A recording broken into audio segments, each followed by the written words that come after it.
Hello everyone, আজকে ভেবেছিলাম একটু ছোলে ভাটুরে খাই ব্রেকফাস্টে। তো এখানে ছোলে ভাটুরে নিয়ে এসেছিল বাইরে থেকে কিনে, তো ওটাই খাচ্ছি আমরা।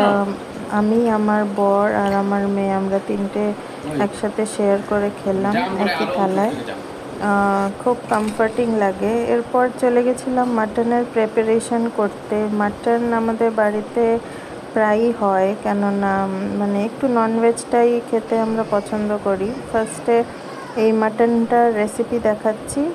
আলুটাকে আমি কেটে ভালো করে নুন হলুদ দিয়ে মেখে এই সর্ষের তেলে ফ্রাই করব। ফ্রাইটা ভালো করে করতে হবে। ফ্রাই করার পর মাংসের প্রিপারেশনে চলে যাব। আগে এটা সুন্দর করে ফ্রাই করি। এরপর মাংসে আমি কাঁচা লঙ্কা আর একটু নুন হলুদ আর মাস্টার্ড অয়েল দিয়ে একটু ম্যারিনেট করে নিয়েছিলাম। এটার ম্যারিনেশনটা একটু দরকার। এরপর একটা পেস্ট করেছিলাম রসুন, আদা, পেঁয়াজ আর লাল লঙ্কা আর একটু টমেটো। এটা দিয়ে ভালো করে মেখে কিছুক্ষণ রাখতে হবে। আপনারা চাইলে ফ্রিজেও রাখতে পারেন, বাট নট নেসেসারি কি ফ্রিজেই রাখতে হবে। এরপর আলুটা ভাজা হয়ে গেছে, এটা তুলে নিচ্ছি। আলুটা বেশ ভালো করে ভাজা করাটা ইম্পর্ট্যান্ট, একটা ভালো টেক্সচার আসে। এরপর আমি ওই তেলে একটু গোটা গরম মশলা ফোড়ন দিচ্ছি, এলাচ, দারচিনি আর লং। আর এরপর আমি কুচনো পেঁয়াজ দিয়ে দিলাম। কুচনো পেঁয়াজটা ভালো করে ফ্রাই করব। খুব ভালো একটা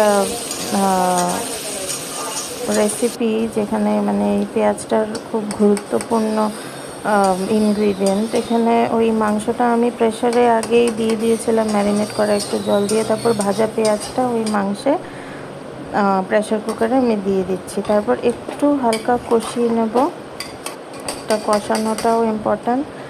এরপর এই জিনিসটা ফুটে উঠলে আপনারা দেখবেন মাংসটা হাফ কুক হয়ে এসছে। বাট ওই মোমেন্টে আপনারা খেতে পারবেন না, কেননা মাটন খুব তাড়াতাড়ি সফট হতে চায় না।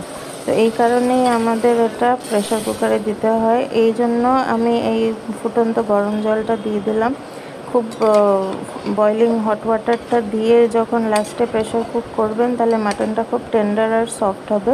এরপর গরম মশলা দিলাম, গরম মশলা দিয়ে সিটি দেব। সিটি আমি দিয়েছি 5-6টা মতন।